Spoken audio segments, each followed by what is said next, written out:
welcome to Niecy's Food Journey, where I explore my DNA through food. And today I'm exploring my British DNA by making fish and chips.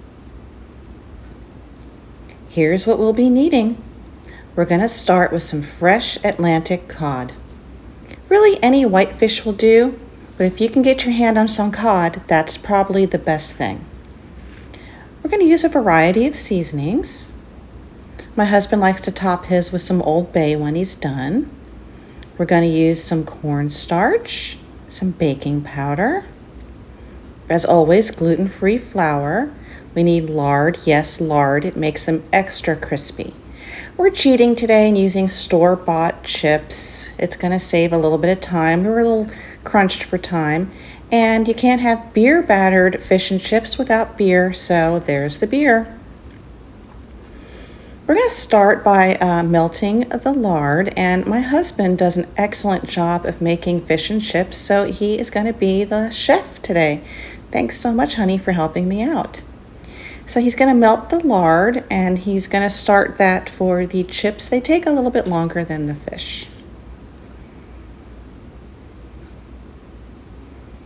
And that's a really big, beautiful cod fillet we got. So we're going to start by slicing our fish into chunks. I think we got about 5 or 6 pieces out of that.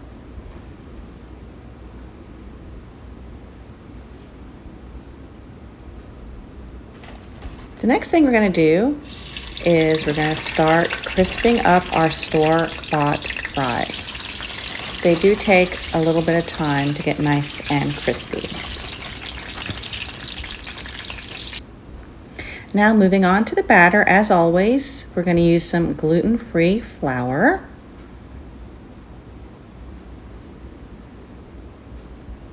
Next thing, we're going to add cornstarch.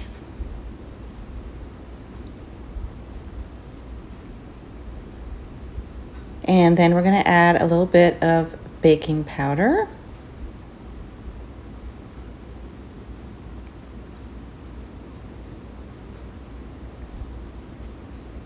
And a little bit of sugar.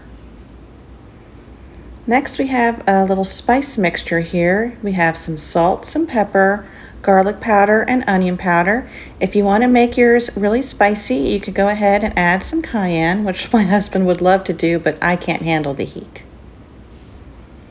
You're going to want to whisk now to combine.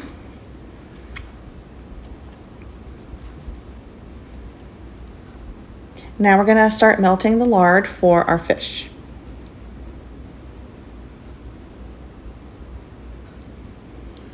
And it's not beer battered fish without some beer. So we're going to start combining our beer. And it looks like that's probably not enough. So we did go ahead and we added a little bit more. You don't want to add too much, but that's the consistency right there that you're looking for.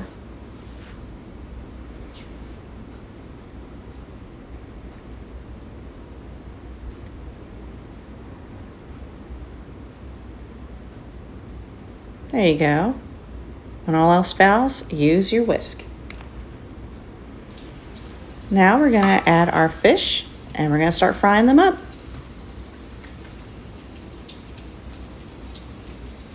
Don't you just love cast iron cooking?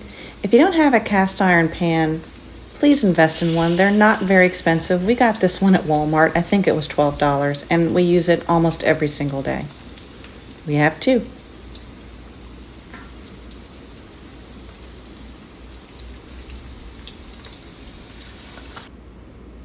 They don't take very long. Fish cooks pretty fast. That's why we started our chips well ahead of our fish.